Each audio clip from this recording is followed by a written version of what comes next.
like you have a busy load of patients, but so you're not wanting necessarily to get busier with patients in your practice because you're tapped out and you're starting to feel even a bit burnt out. However, you have all this knowledge and expertise to share. What if you could put it together? Because do you feel like you say things over and over again, you're repeating yourself to your patients, and they may not remember everything? What if you could put it together in something that is beneficial to them, that's educational, that helps them with things like lifestyle changes or other kinds of things, and you could even bring in another stream of income from it? So this is Chen Yan, your 6 and 7 figure practice makeover mentor at introvertedvisionary.com and your host for our AAC Facebook show today. We're going to talk about 3 secrets to creating an online course and even another income stream. We're going to discuss the biggest myths about creating an online course. We'll also discuss how to decide what to design your online course around, and then the most effective, tried and true approach to get the word out. So the thing that we're talking about is putting together what your knowledge and expertise in something like an online course that can be accessible at any point in time, even when you aren't working. And so some of the myths that I hear about this are that I'm not really sure how this all works, and the tech thing feels all complicated. So I don't know if I want to really look into this right now. I don't have the time. So let's talk a little bit about this, because how many of you could relate to this, right? You like the idea of bringing another stream of income and reaching more people, and helping more people at once outside of the boundaries of your brick and mortar practice and your geographic location. Imagine being able to reach people in your state, in other parts of the country, and even around the world. So many people, especially during these times, what are different kinds of health issues that you can help them understand and get benefit from and have help with, perhaps even doing certain things at home. As far as the tech stuff, there really isn't too much that you need to be worried about with a tech. You just need to have a sense of what would be a good online platform to use to host your online course, and then have a page that educates people about what you're offering within the online course, and then have a way of marketing it. That's all. There's not much that you need beyond that. That's super, super complicated. Aside from also, if you wanted to have people be educated more about your online course through, for example, educate your patients by email about it, right? Or within the office about it. So we'll talk a little bit about what is the most effective way to get the word out so that you're not spending all this time trying to figure out, well, how do I find people who would be interested in this? So as far as you're not sure how this works and that kind of thing, or how much to price something like this. And so online courses could be, we're going to talk a little bit about what kind of topics coming up here that you can consider creating a topic on that people would want to pay you for. Because it's one thing that to have something that you think is really helpful and interesting, it's another for people to want to pay you for it. I'll share with you the first step to create an online course, decide what to create an online course on that will help you with having people sign up and pay for it. And first, let's talk about how much you could charge for something like this. So it really depends on what exactly you're teaching and offering and how much credibility you have in terms of you being seen as a go-to practitioner, as a go-to acupuncturist, and in this area of expertise that you're doing an online course around. Of course, you could do, if you have other interests like playing the violin or tennis or other kinds of things, you could also even create online courses about something that you're really passionate about, or your hobby, or even cooking, that kind of thing, right? So, but in any case, back to this, let's talk briefly about pricing, where you could charge anywhere between $15 to $47 to $97 to $150 or even $9.97, for example, depending on exactly what you're offering. And you could be offering the online course to people who our lay public about teaching them about a particular health topic, for example. Or it could be, have you ever figured things out within your practice that work really well, whether it has to do with, do you remember how when you first came out of school and how you weren't really sure how to even run your office smoothly. You weren't sure how to generate new patients, and or or there are certain things clinically you weren't very confident about. Do you remember those times? Well, now that you've been in practice, perhaps for those of you listening who've been in practice for longer than that, then you've figured out things, whether it's clinically or efficiency in your office, or um, as it has to do with marketing your practice. So, what if you could put that together in an online course and make it available to other acupuncturists? It doesn't have to even be limited to other acupuncturists. It could be other holistic practitioners. It could be conventional medical providers as well. So you have so much knowledge and expertise to share. Because so those of you who might feel like, well, I don't really know enough. I think I need to get more training on things to be able to teach something. Don't underestimate what you already know right now. For example, if you're a new grad and you want to offer an online course, think about what is a topic that you have a passion for and an interest in. You already know much more about that health topic than typically a lay public person would know. And so you can already offer an online course around that. And then if you've been seasoned in practice, think about all the things that you figured out over the years that you could impart on other people and other practitioners and as well. And so your online course can include you teaching about it. It could also include things that make things handy for people, such as handouts, templates, or things that people can copy and paste and use, or checklists, or trackers. Do you have patients you have been encouraging them to eat differently, and you recommend it to them, and then a week later they come back, or 2 weeks later or a month later they come back, and then they didn't really do that thing you suggested to them. Well, what if there's a way to hold them more accountable through something that is an accountability tool where they're tracking it all the time? So these kinds of things can be incorporated in your online course. And so those are some ideas. Are you getting excited here? Because how many of you are thinking about, oh yes, there is this area that I have an interest in and passionate about, and I do know something a bit more than than the lay public does, and so then you can put it together in an online course and even charge for it and make money from it. Let's have a look at this. I'm going to pull out my calculator here, right? So let's say you actually offered an online course that was $50. Let's just say $50, and you had even 10 people in it. That's still $500 into your pocket. So I'm being conservative with what you're charging. And what if you had more people in it? So let's say you had, instead of 10 people, right? Instead of 10 people, what if you had 50 people and you charge $50? That's an extra $2,500. Could you do with an extra $2,500 a month, which works out to be an extra $30,000 in your pocket per year? That's if you charge $50. We have clients who are charging much more than that also. So, if you're charging, let's just say you charge $150 for an online course, and you've got 10 people in it, that is an extra $1,500 a month, or an extra $18,000 a year. Let's say you've had 50 people in paying $150 a month, that's $7,500 a month. And that works out to be $90,000 a year. So how many of you are getting excited here, right? Like even making anywhere from an extra $500 a month to an extra 90,000 a month. How many of you would like that? So now let's talk about, how do you decide what to design your online course around?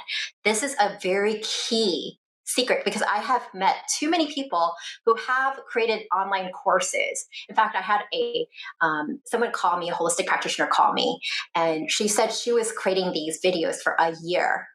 And she was really struggling because why? Because she said she was creating these videos that she thought people wanted. And then when it came to offering it, nobody took her up on it. Then she was seeking help with marketing it. right? So the way that we actually teach our clients many times is to, and I'm going to talk about how to decide what to offer around, but the way we teach our clients many times is to even already have a concept for your online course, be talking to your patients about it or other people about it and already offer it and get an interest, see what the interest is like and have people on a waiting list. So when you that way, and even have people sign up for it. We have clients who have even pre-signed up in a pre-sale kind of a thing before they even created the online course. How many of you would love to be paid before you even go create something? Do you imagine having more excitement about creating something when you already have someone paying you for it versus, would that give you more motivation? Right? And that way you already know it's a concept that people are interested in. So that is something, is a very hot tip that many acupuncturists overlook when having an interest in offering an online course.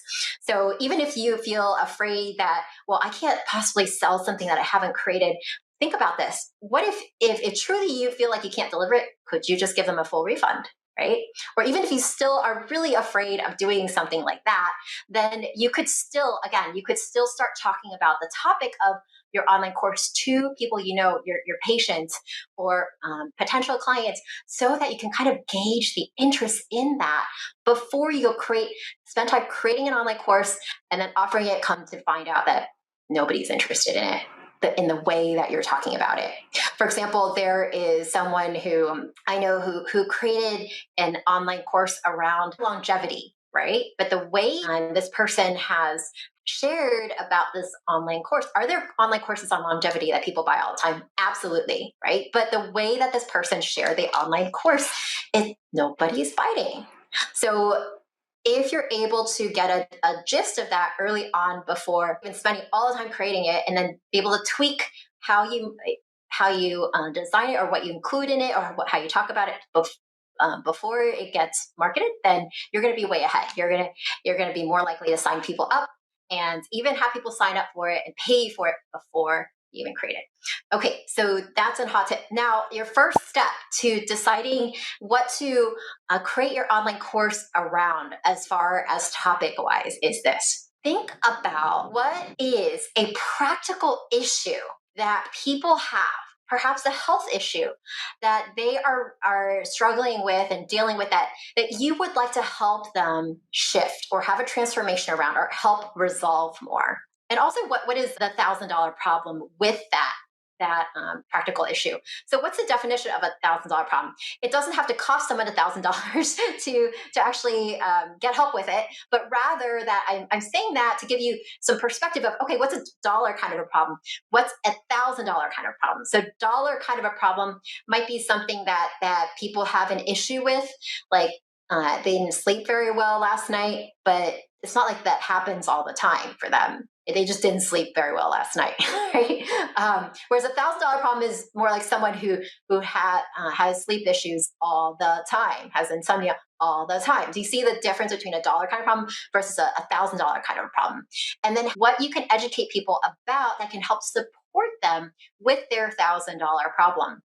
And that way you're more likely to actually have people interested in what you're offering in your online course. So just to give you a very specific example is this, so you could also look at how you apply it to your situation. So if we think about, well, what's a practical issue people have? Because see, this is a mistake. Actually, we'll talk about a step before that. Is like, oh, I want to help people with Toina, and so I'm going to create an online course about Toina and how to help people relax. So is this a dollar kind of problem or is it $1,000 problem in the way I'm talking about it? How many of you think this is a dollar problem? Type in the chat if you think this is a dollar problem. How many of you think this is $1,000 problem? Type in the chat if you think it's $1,000 problem. The way that I just talked about it, right? Probably more like a dollar problem, right? Because helping you relax. Oh, okay, because how many of you would like to be relaxed? But how many of you would actually want to purchase something to help you relax? There's a difference, isn't there? Right? Maybe some of you are and some of you aren't. And so how can we move the needle more to where most of the people who have that issue will, or more of the people who have that issue will be more interested in purchasing or learning about it through your online course. So for example, Toina to help you relax isn't $1,000 problem. Toina to help you relieve your stress may be more of $1,000 problem. Toina to help with stress when you're constantly under pressure and deadlines in your job is more of $1,000 problem.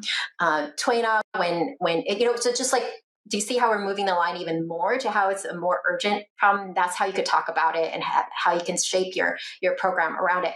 So another even more $1,000 kind of problem related to Toina, what could it be? For example, a very specific group of people like Toina for babies who are having trouble with sleeping, right? So if it were just Toina for babies to help them relax, that would probably be more of a $1 problem. But then Toinas to help babies be able to sleep because they haven't been sleeping very well and keeping the mom awake at night and parents awake at night, like days on end. That is the $1,000 problem.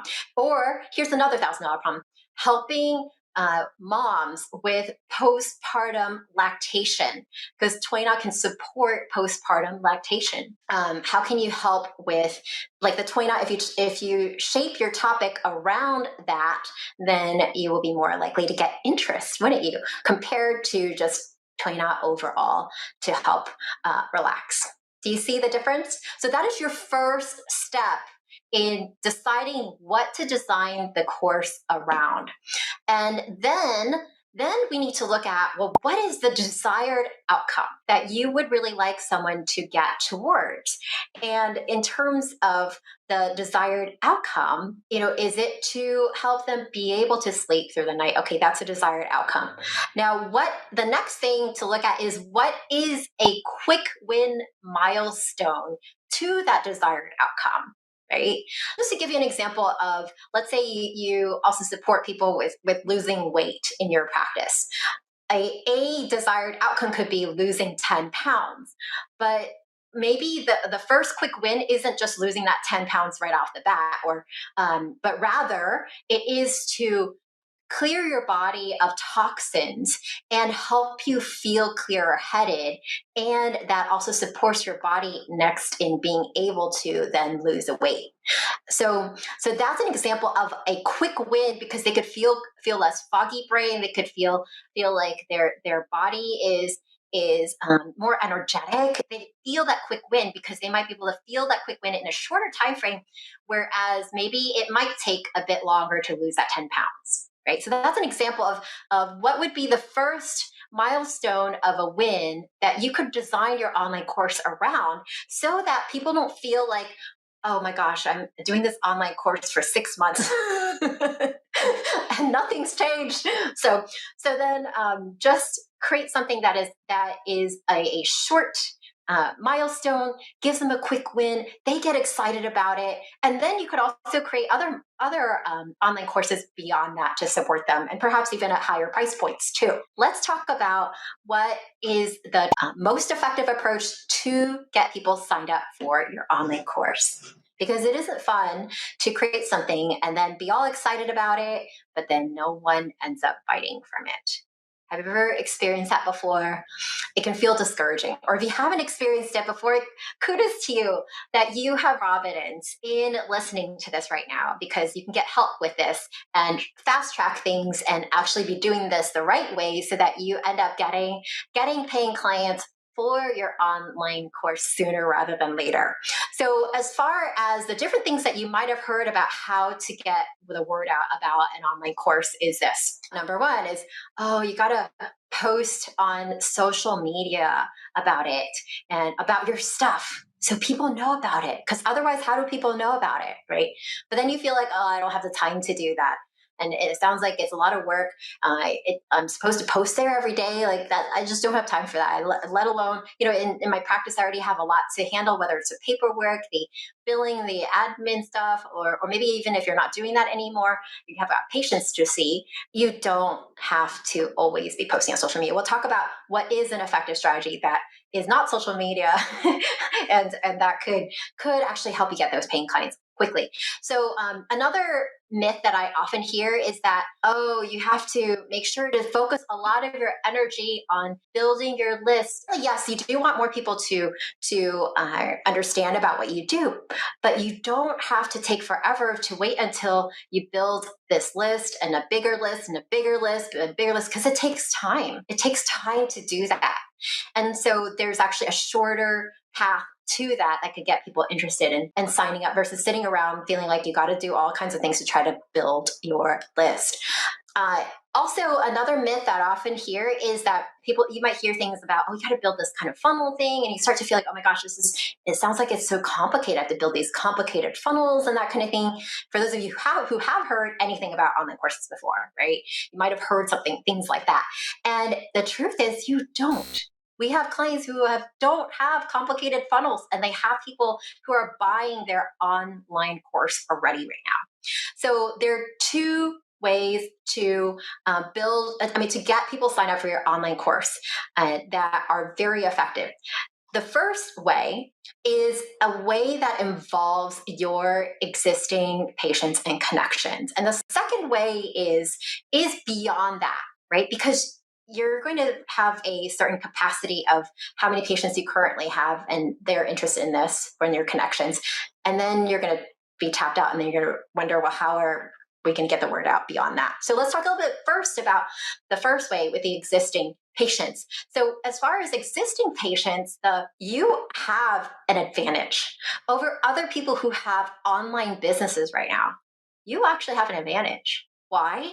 Because you have many of you, I know some of you have virtual practices, but many of you have a brick and mortar practice or have had a brick and mortar practice at some point in time. The kind of relationship and connection that you develop with your patients is so much richer and deeper than anyone could build typically in just an online kind of a relationship. So you have an advantage over other people who just strictly have online businesses and have to start it from scratch, for example.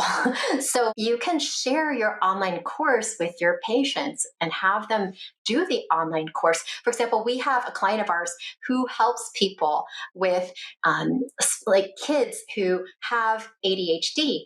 And so she created an online course. She offers to the patient's parents to do and like to purchase and then do that online course as a part of she's an acupuncturist.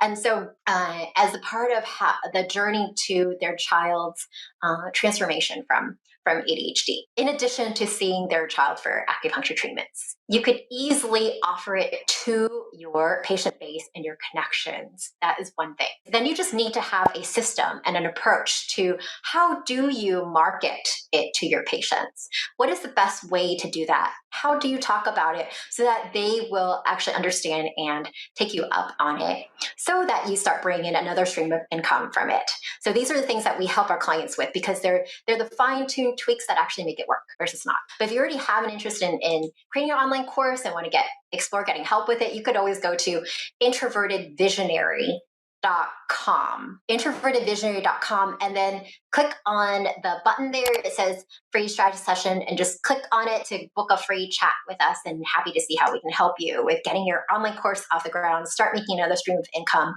or even attracting new patients into your practice using an approach I'm going to be sharing with you now.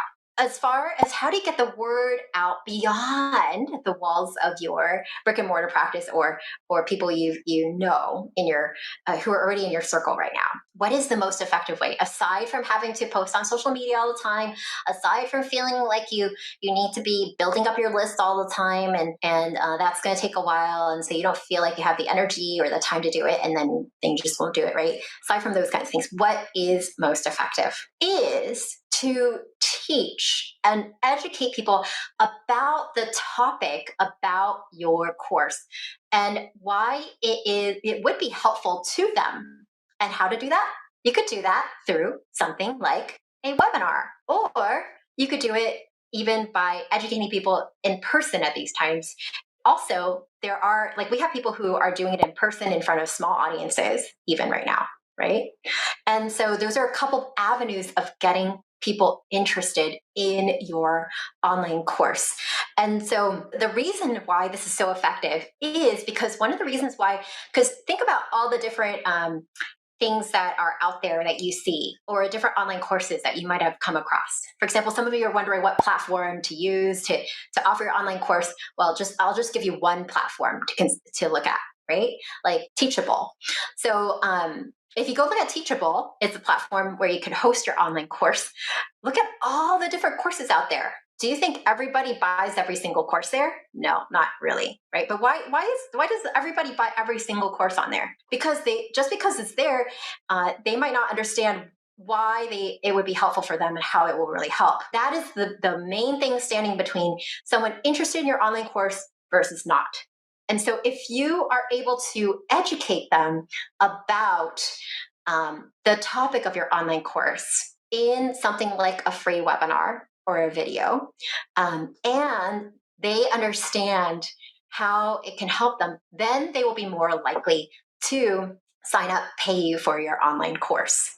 So for the formula, the system, what our clients are doing to fill up their online courses and with the most ease and without having to always be marketing all the time. This formula, this system can also help you attracting patients into your practice as well. Because for those of you who are busy, you might still feel like, okay, but I still want to have a consistent flow of patients. And maybe some of you would like a consistent flow of patients for an associate to hire down the road. Or maybe right now you're just not busy, and so you do want a more consistent flow of patients. So this formula, the system, will also help you with that. So I'm going to give you the free training to that to get started with. So you can go to www.getbookedspeaking.com/virtual. Again, www.getbookedspeaking.com/virtual. I'll also pop it in the link below here. That is the next step that you could take if you have an interest in offering an online course and reach more people at once, help more people.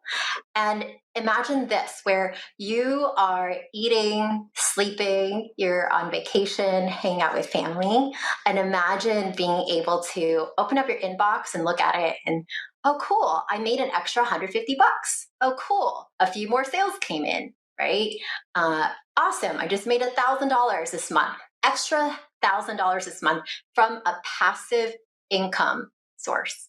And by the way, as far as when I was talking about educating and teaching and speaking, to educate people like through a free webinar or something that educates people about the online course to get them interested in it, the one thing that's awesome about it too is you could even automate that. Once it's working for you, you can get your webinar automated. So that means that you don't even have to always be educating people about this, right? That's when it becomes on autopilot. That's when it brings in another stream of income passively. And then for those of you who feel like, well, but okay, I hear the word speaking.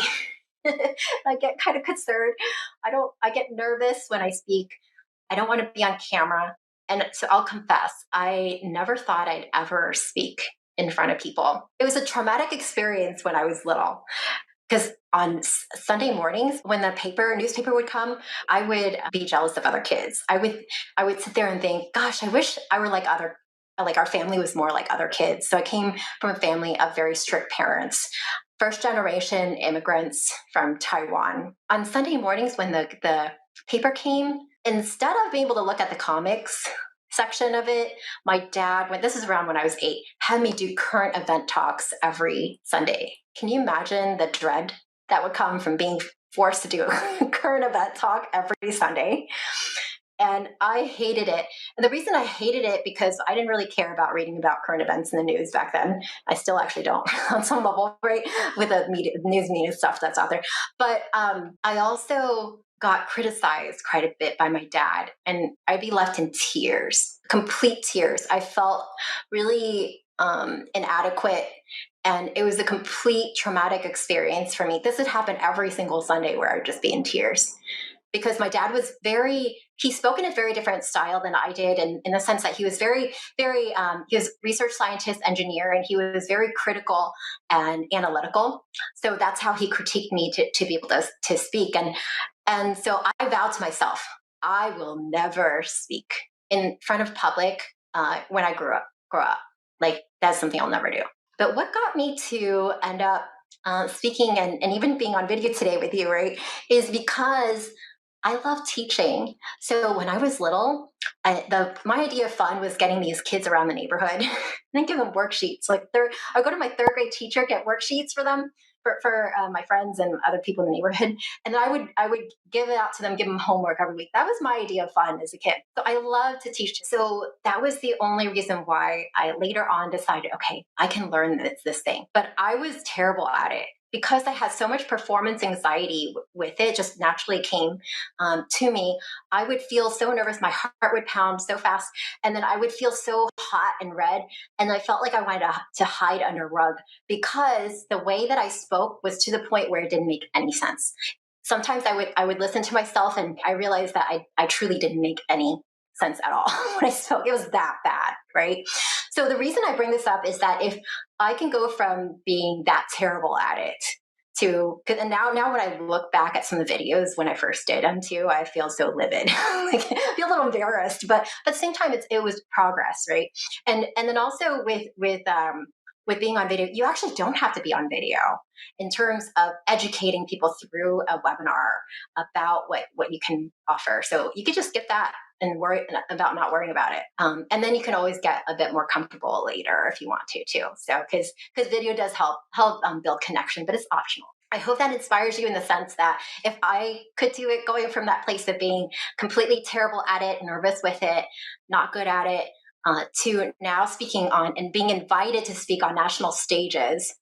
If I could do it, then you could totally do it too. And you don't even have to be very polished for people to be interested in what you have to offer. In fact, it could be very endearing when you're not perfect. Sometimes being nervous is great in the sense that people will cheer you on. And so as long as you're willing to be open to share, people will secretly be cheering you on. Like if they'll see that you're nervous and they'll actually cheer you on and you just keep talking about what will help people. So then you just need to have a way of getting the word out, right, without having to spend money on it or have to be constantly trying to figure out how to figure this thing out. So that's what I'm going to show you in the system that you can learn from in the free training coming up. And you can go there and click on the link below, getbookedspeaking.com/virtual. And then sign up for the free training.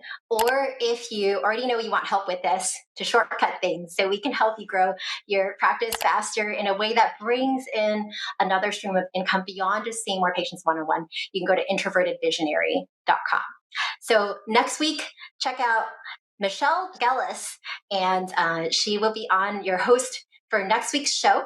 And till next time,